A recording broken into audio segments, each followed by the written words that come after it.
Okay. Hello, everyone. Yes, this is the topic of my talk, and I want to apologize up front if I would cough to a mic because I'm a little bit cold, and I hope it's not a coronavirus. So, I got a little bit stressed, actually, because before me, Thorsten was talking about best practices, and I just realized that I have an example in my slides that is violating them. So, yeah, watch me fail. So let me introduce myself. So yeah, as I was introduced, I'm Filip Rakowski. If you want to follow me on Twitter, this is my handle. I'm a co-founder of Vue Storefront. If you how many of you actually know what Vue Storefront is? Please raise your hand. Oh, it's much better than a year ago. Nice. So after this talk, actually, all of you will raise hands, or if you won't listen. I'm also a blogger on Vue School, and I have a surprise regarding Vue School. So wait till the end. I hope it will be worth it. I am also a community partner of Vue.js. So my first question is, please raise your hand if you're working or ever work with e-commerce system. Yeah, okay, many of you. Great, and I do too. I actually work at a company that does only e-commerce, and I noticed one thing. So front-end developer experience of all popular e-commerce platforms has one thing in common. It sucks. Really, it's extremely overcomplicated. Yeah, it's extremely overcomplicated. Seriously, you should try. You rarely have a chance to touch anything newer than jQuery. If you have a jQuery, you're pretty lucky. And usually the code is a mix of HTML, JavaScript, PHP, and some other weird stuff. So actually, the closest we can get to the modern front-end technologies is by reading about it on Twitter. So it's really, really a bad experience, unless you go headless. And by going headless, I don't mean you should kill yourself because your job is so frustrating. What I mean is your app should become headless. And if you don't know what this means, the good message is if you're working with modern front-end frameworks, you're probably doing this. Because actually headless applications are front-end applications that are getting the data via API from your backend service. So it's the opposite of the old way of doing things when we had a server-side rendered app, and the server-side rendered app was picking data directly from the database on the server. So it gives you a flexibility of using modern front-end stack and combining different tools for different purposes. For example, let's say you're using WooCommerce, and WooCommerce is an e-commerce add-on for WordPress. And let's say you don't really like the way how they are managing content, so you can use Storyblock and get the data from the API from Storyblock. By the way, I highly recommend to check it. How many of you know Storyblock? More of you should, seriously. Okay, so headless applications are usually also much faster than old traditional server-side render applications, not only in the runtime, but even when they're loaded. If you don't know and don't feel that performance is something crucial for you, I highly recommend you to check my talk from the last year. How many of you saw this? This interactive part? Oh, only a few people? Nice. So at the Vante company I work in, we started doing headless shops and very quick came to the conclusion that a lot of our job is actually very repetitive. So every shop contains product page, category page, cart, checkout, everything. So what's the point of writing it from scratch every time we build something? So we decided that we need to do something we can reuse in a new project to speed them up. And we decided to make it open source because it would be beneficial for the project because other people can also contribute. They can give their knowledge. They can contribute their knowledge to the project. And also because we love open source. And actually, this is how Vue Storefront was born. So we started around 2.5 years ago. Me and my boss, coding after hours, a few hours a day, sometimes a little bit more. And slowly, people and agencies started joining us to the point where the situation looks like this. So we suddenly became an industry standard. And we have 70 agencies currently in our community, more than 2,000 developers, 6K GitHub stars, 200 contributors all over the world. And most of that stuff happened this year. Our team also has grown from 2 people working after hours to 9 people working full-time on Vue Storefront. So during this talk, I want to share with you our journey, from the technical point of view. So even if you're not doing anything related to e-commerce, I think it will be beneficial and you'll learn something. And I want to tell you how we use Vue to create really cool framework APIs. So we started as a very innocent boilerplate, but we had one really nice feature, and this feature was called backend agnosticity. It made sound like something really advanced, but actually it meant that the same code would work for every backend platform. So, for example, if you were using WooCommerce, if you're using PrestaShop, you're using anything, the same code works for each of these platforms. And even if we migrate from one platform to another, we don't need to change a single line of code on our front end. And how we did that? So here is a diagram of Vue Storefront architecture. It may look a little bit complicated, but actually only one thing here matters to understand this agnostic concept. It's a data pump, so on the left side. And the responsibility of this data pump was to pump the data, obviously, from a given e-commerce platform to our Elasticsearch, which was our database and search engine. And change the data formats to the one accepted by Vue Storefront. So no matter which platform we are using, the data is always transformed to the data that Vue Storefront is accepting. And by doing this, actually, we didn't care what was on the backend, because as a front-end developer, we're always receiving the same data formats. So Vue Storefront was gaining a lot of popularity, as you have seen, and we were constantly adding new features to our boilerplate. And at some point, we needed to figure out how to ship these new features to currently existing projects. And we solved it pretty easy. I think it's like pretty common pattern. So we divided our code base into two parts, team and core. And in the core, we had all the business logic that users shouldn't touch. So we can, make updates under the hood without worrying that we will break something. And we're exposing those core functionalities through the API. And those API was mixing, stores, filters, directives. And the team, which was just a project on Vue Storefront, was consuming them. And mixings, actually, Vue.js mixings, were a perfect way of encapsulating e-commerce functionalities. And that was our main API. So, for example, in the core, we could have a cart component like this. Like nothing unusual, but if we wouldn't keep it in a core and just have it in a team, so exposed to the user, once we will make some changes in there, that will be always a breaking change. So to avoid that, we just shipped all component functionalities as mixings. So in the team, you could just mix business logic in and write your own template and styles. So this is actually everything you needed to do to have a working shopping cart in Vue Storefront.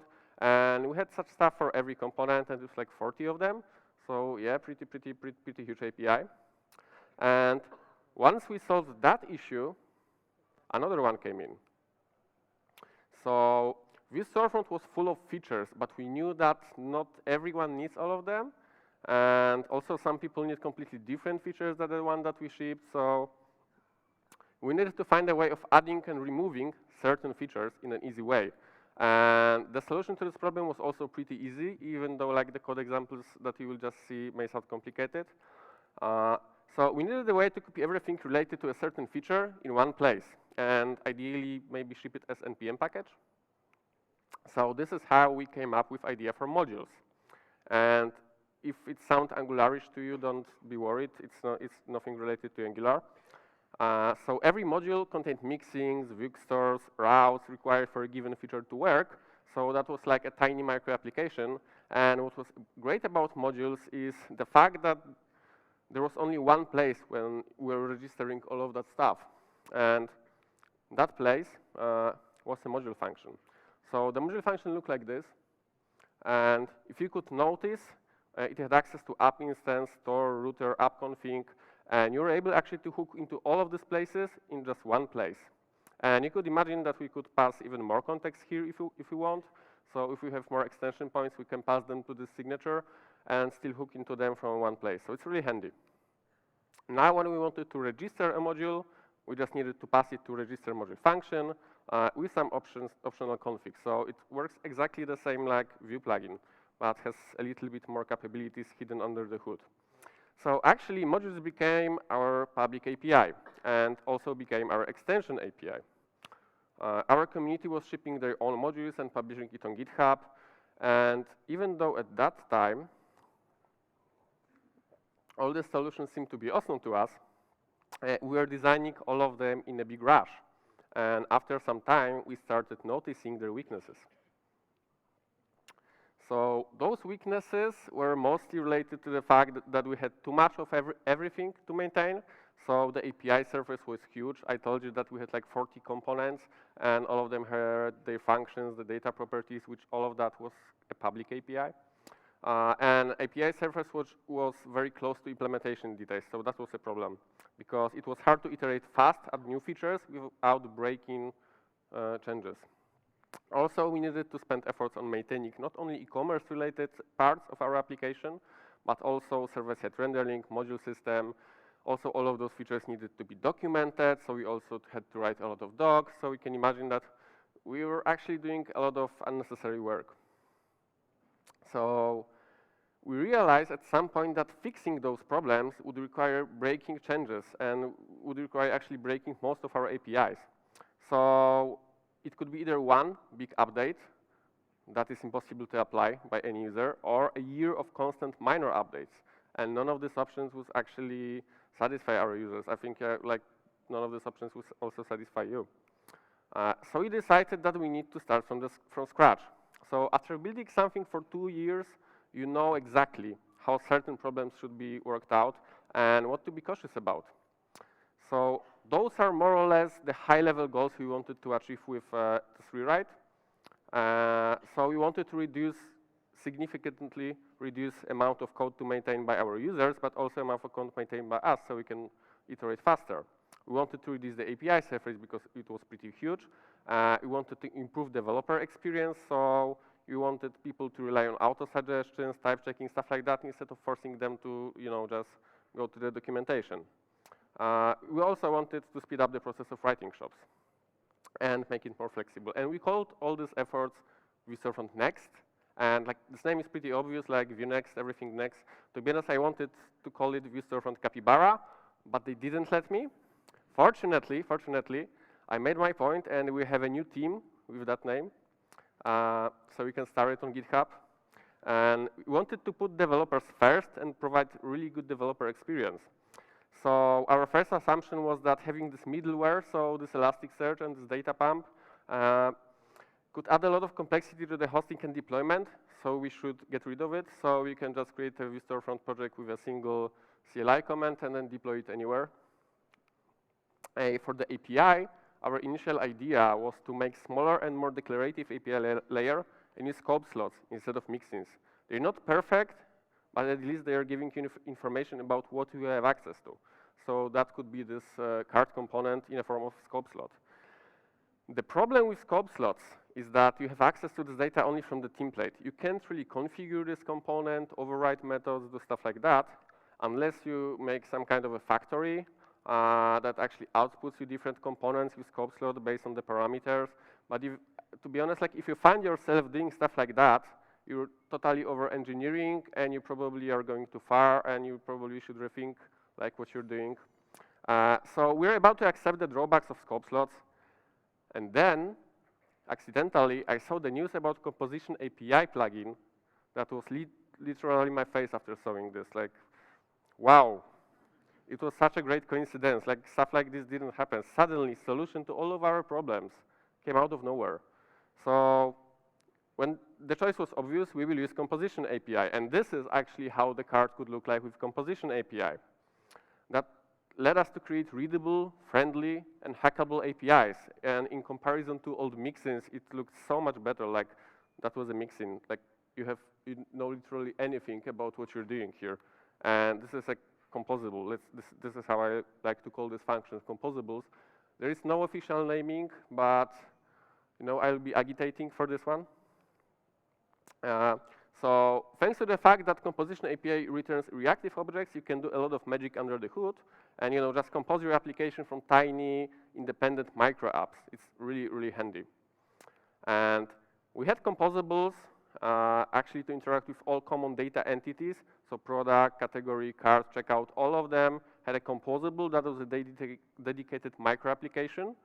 for this specific type of data. So in here, we have this use product composable, and this is micro app because like when we invoke search with given parameters, then it updates loading property, which is reactive, and while it's loaded, then it populates products with the result and also updates loading. So all the complexity is hidden under the hood, but it's still very granular, so you can compose it. And it significantly reduced the amount of code that we needed to write. But after we've playing with those composables, we realized one more thing. Actually, we don't need Vuex or any other state management library because composition API handles it great by itself. Take a look at this example. Under the hood, composables are just functions. So each time we invoke it, we create new instance of the return data. By the way, this is a violation of these best practices. Do you know why? Thorsten knows. Actually, like those properties should be computed properties, so they are not mutable. This is not like a very hardcore mistake, but if you want to be really safe with your users, that should be a computed property. But okay, so this is how under the hood this use product could look like. And each time we're invoking this, we're creating a new context, so we are creating 3 new variables. That was pretty handy because if you design these composables well, you can actually use a single function to do different things on your application. Like here we use product to fetch product, a certain product, and then to fetch products related to this product. Pretty handy, isn't it? Also, when there is a need to always have a single instance of a given object across every usage of composables, so for example, cart component, when you have a shopping cart, whenever we use it, we always want to add the same single shopping cart. So it was equally simple because you just need to put your state out of the function, so it's always returning the same instance. Like here, voila, we have a scope centralized app state. No need to Vuex, no need to anything like this. And no matter in which instance we will call this add to cart, both carts will be updated because they are referring to the same object. Also, the same way we use composition API to write our own Vuex-like state management for the UI part of the app. So here we have a state, then we have a mutations, then we have a getters, and we are just returning this and directly using in our template because they are reactive. So it turns out composition API is amazing and it makes your code so much easier and capable of so many things. And you don't need to use third-party libraries for many things that you needed to use previously. So in my opinion, it's a huge milestone for Vue developer experience, and I'm really pumped about this, and I think you should be too. So another tool that we decided to use was nuxt.js. And at first, we chose Nuxt mostly because of the SSR capabilities, because we didn't want to maintain it by ourselves. But after I played more with it, I loved every other feature. I mean, this is so nice when you're a framework author or library author. You can encapsulate actually everything inside the module, and this module can modify config, install packages, add files, everything. It's amazing, seriously. This framework is extremely capable, so I highly recommend it. Also, another way of reducing amount of code to maintain, this time by our users, was to introduce a highly customizable component library, so they don't need to write components from scratch each time. Also, more or less every e-commerce website is also the same at some point. So we call this library Storefront UI. It's also a free open source project, but this is something that Maya Shavin will talk about, so tomorrow, don't miss her talk. Okay, even though it was awesome, like composition API is really cool, it wasn't able to solve all of our issues. One of the biggest advantages of this headless architecture is ability to use different services, add them, remove, replace, as I showed at the beginning. You don't like the way how WordPress is handling stuff, add Storyblock. You don't like how WooCommerce is solving stuff, I don't know, add PrestaShop. Everything via API, so you can combine, it's very flexible. And we also needed that to be very easy. So this is more or less how Vue Storefront Next architecture looked like. Composables, instead of directly fetching the data, we're using a tiny abstraction layer on top of it called API client. So here. And this API client was actually just a set of functions like this, and each API call was represented as simple function.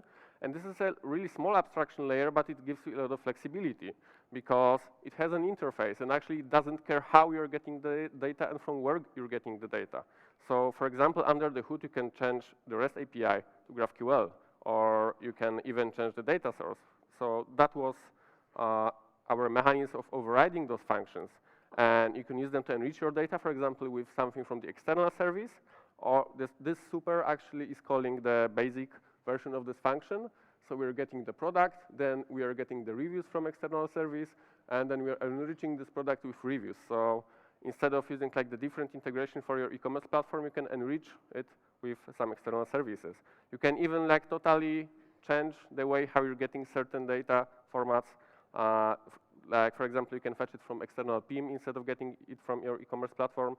And because this get product method is typed, if you will follow the interface, then you don't actually need to make any changes elsewhere. So this is the only place actually you need to change the way how you're getting the data. And currently, Vue Storefront works mostly with Magento and different CMSs, but we're building 2 more integrations on this Vue Storefront Next architecture you have just seen. So Shopper 6 integration, who knows Shopper? It's becoming pretty popular. You should also check it. It's also a sponsor of this conference. So Shopper 6 integration is almost ready, and there is one thing I really love about it. So they have a really cool feature called Page Builder, which lets you visually build product page, category pages, static pages, everything from your dashboard. It's really useful. And we managed to make it work with Vue Storefront. And how we did it? Actually, we're just fetching the big JSON from this page builder that holds all the information about the components. And based on that, we're rendering our own Vue components on our front end. Cool, isn't it? It is, I think, like, well. And this is just a beginning, seriously. Like, we're just even starting, we're just getting the momentum. So we have a lot of cool features on our roadmap, and we can't wait to ship them. And I just wanted to prove, that e-commerce development doesn't need to be painful. You don't need to literally go headless or change your job, because it doesn't need to be faithful, and you can work on cutting-edge technology with a really cool framework. And we're just warming up. So if you like what you have saw, you can give us a star on our GitHub repo, or you can do actually both. So also, you can check the Vue Storefront Next repositories. They are still under development, but I'm sure if you want to see some examples of composition API usage, this is like a really good source. And remember that Vue Storefront will always be free, always open source, so you can just take the code and use it. And now it's time for surprise that I promised, because you survived through this talk. So you can find Alex and Rolf from Vue School on the way out on the hall, so there will be new doors. And they will give you passes to actually access all of their courses on Vue School worth $25. So don't forget to catch them. And thank you very much, and enjoy your lunch because it's waiting for you.